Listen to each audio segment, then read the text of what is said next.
I'm excited to be here with you all today. And my path has been I started out in psychology. So I'm originally from Detroit, Michigan, and I started out at Eastern Michigan, graduating with my bachelor's in psychology. Then I went on to earn my master's in clinical social work at University of Michigan and currently pursuing my doctorate in social work at Barry University. So that's the educational piece. But as far as what led me to do the work, I've always wanted to help people and more so help people achieve the personal and professional goals that they wanted to. I've always been curious to why some people struggle with reaching the goals and living the life that they want, and others, it seems to come at ease with them. So between studying psychology and clinical social work, I've been able to have the education background to match my passion to help people pursue their goals. Mm-hmm. Awesome. You just mentioned so many places and schools that some of us can only dream of.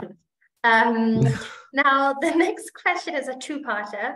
So number one, how would you define being happy? I know it's very broad, but what would your definition of it be, especially in the context of this episode and what Akumu was taking on?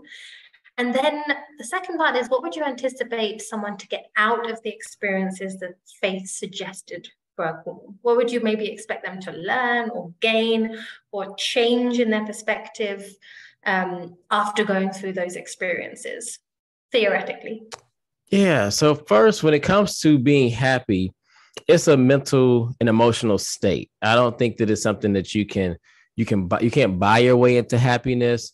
You can't earn your way into happiness. It has to do with you feeling comfortable with who you are and waking up looking forward to the day.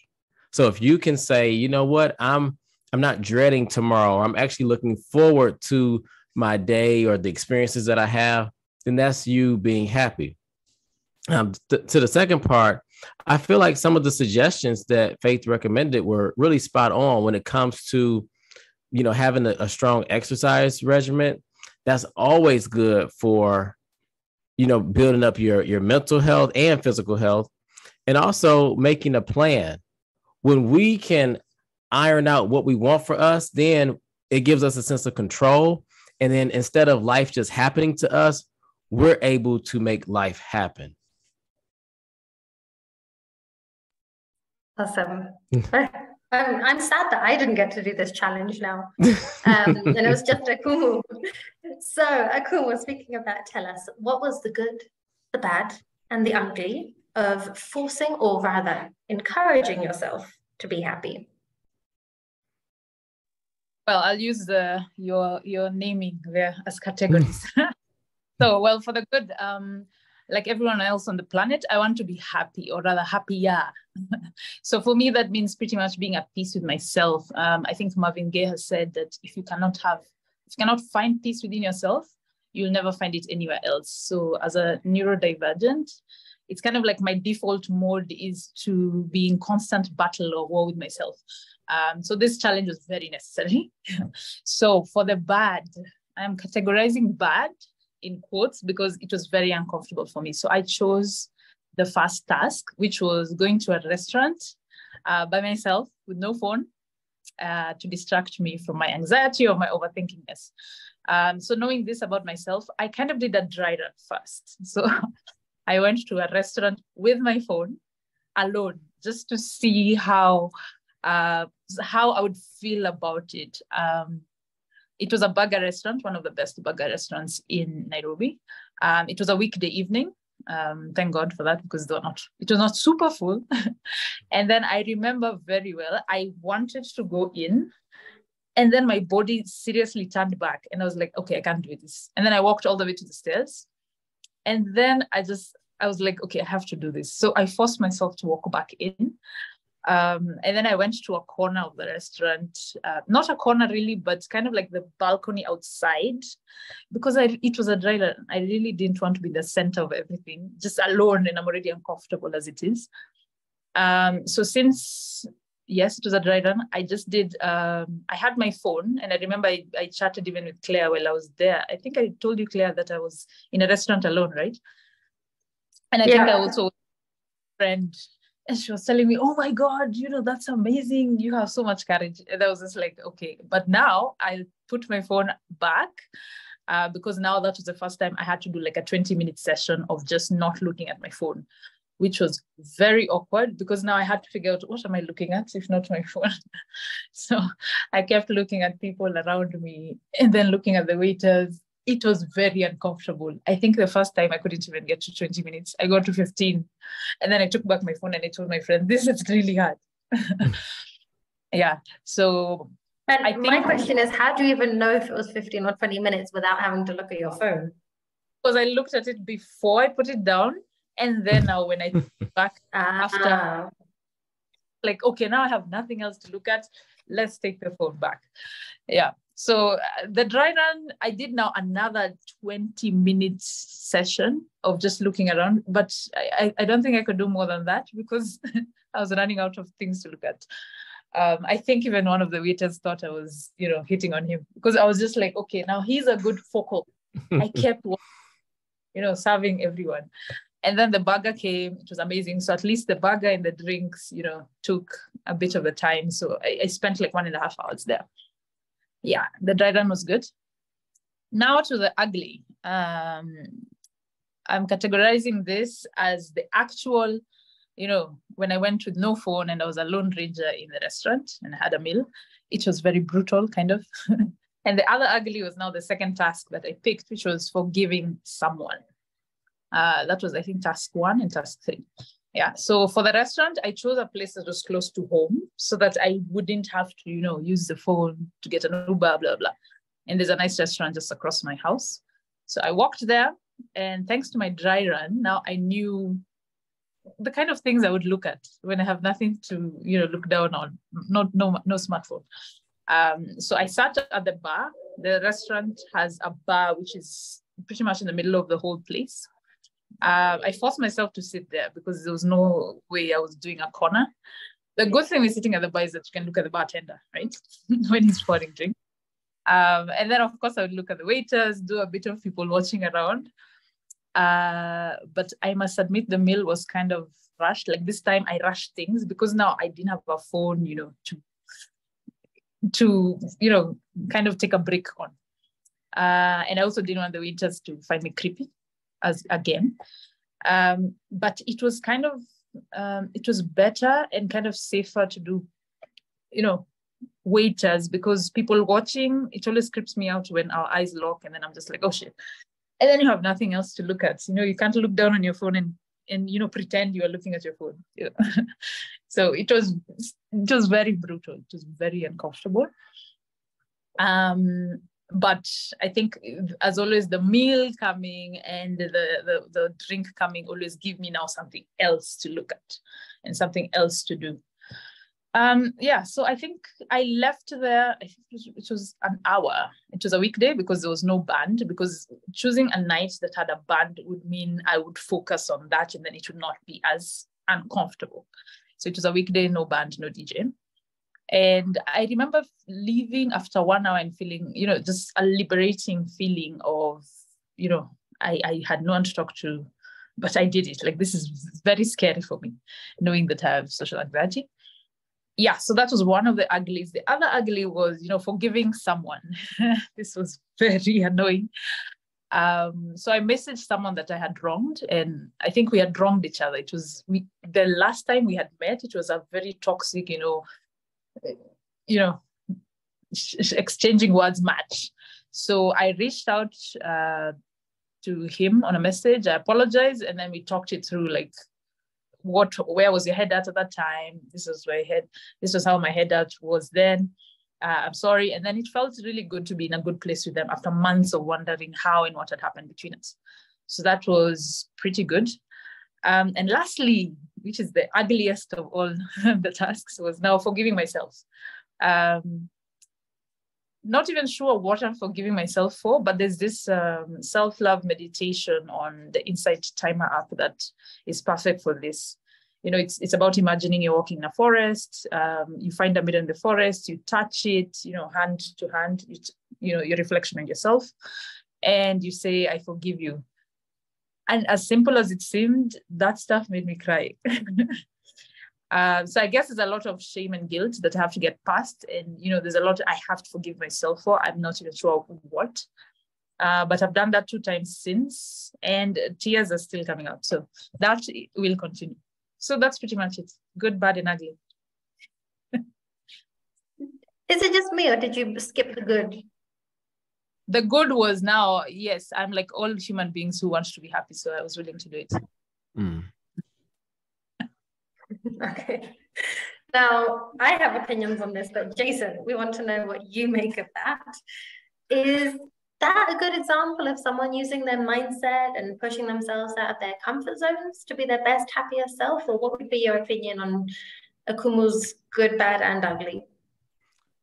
Yeah, well, Akumu, you did a great job. I mean, I like the fact that you didn't give up, because a lot of times when things get challenging or become challenging for us, we can say, you know what, I can't do this, and it's becoming too much for me. I'm feeling overwhelmed, and we may just not engage. So for you to go back multiple times, that showed that you wanted a desired outcome.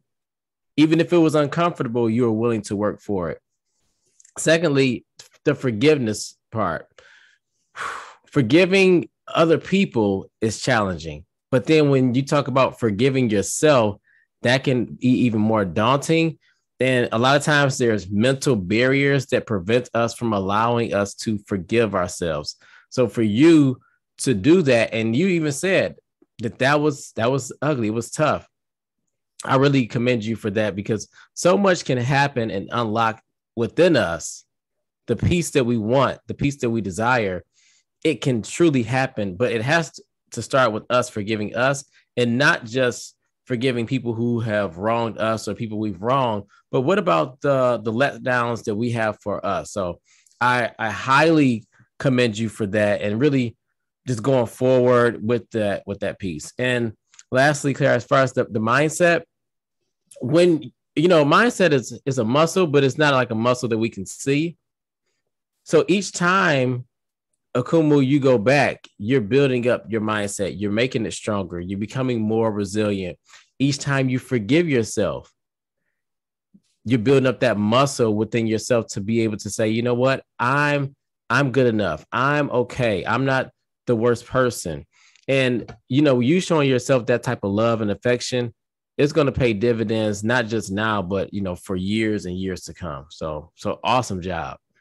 And I find it interesting that both of you mentioned several times the word uncomfortable. I once had an executive coach who was actually one of our experts on the organized episode, being organized. And one of the things that I realized she did for me was making the uncomfortable feel comfortable by asking all those probing questions again and again. At first, you feel so ill at ease having someone probe you like that.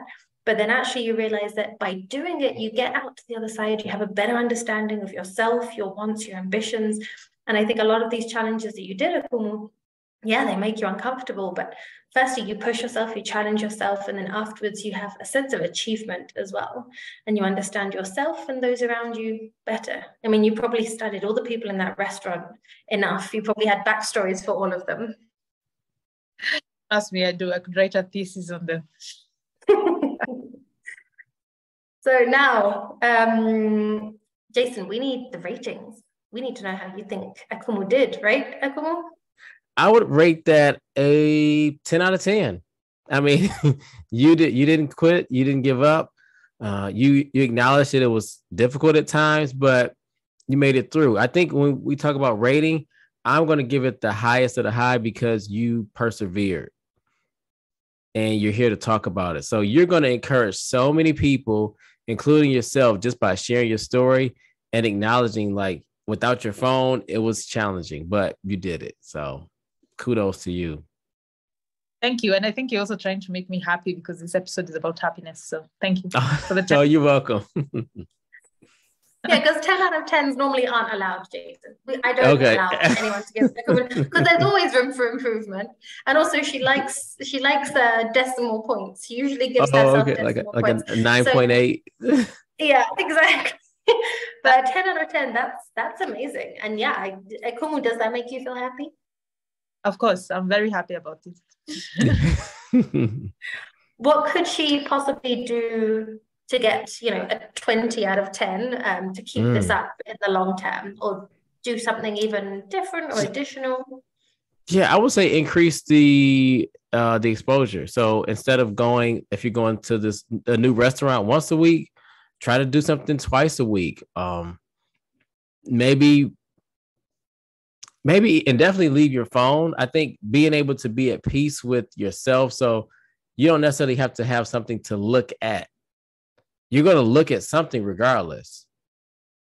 Like I'm looking at your map right now, Clara. So there's something to look at, and being in the present, we don't have to identify, it's like that. I forget what movie is where they say, what do I do with my hands? He's like, what do I do with my hands? Because he's so uncomfortable, but my hands are going to be there. And I don't have to make them the focal point. I can make me enjoy myself and the experience be the focal point. So that's my recommendation. I really like that. And I think I find as we get older, we tend to be more in our own heads. And when I say in our heads, I mean like thinking, what am I doing with my hands? Or what should I be looking at? Instead of just being in the moment and getting carried away by something. I certainly struggle with that more and more. So that's definitely something that I think we can all learn from.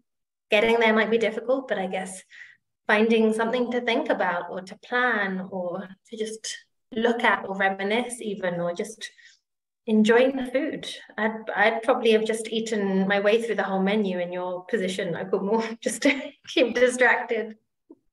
Trust me, the alcohol was working well. Maybe next time I should try no alcohol, because now the alcohol is also calming the nerves. So maybe next time I'll do no alcohol. Then we see how that goes. To be way more uncomfortable.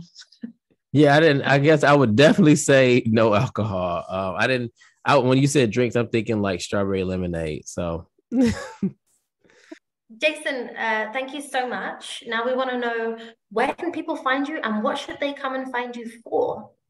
Oh, that's a good question. So they can find me all over social media at J Phillips MSW, JPHILLIPS MSW. And that's on Instagram, Facebook, LinkedIn, wherever, YouTube. And they can also listen to my podcast, the Peace and Prosperity Podcast. Is on Apple, Spotify, YouTube, wherever you listen to your podcast. And they should find me if you're struggling with self-doubt, self-confidence, anxiety, those are my specialties, and I would help you reach those goals. Great. All right, that's it. Thank you so much. Thank you all. It's nice that you're a podcaster. So you have the nice mic, you have the good voice, you have the thank you. Confidence. Yeah. You're a podcaster and a confidence expert, so you're kind of the ideal podcast guest. Okay. Nice. Yeah, no, this is good. Thank you Thanks so much, Jason.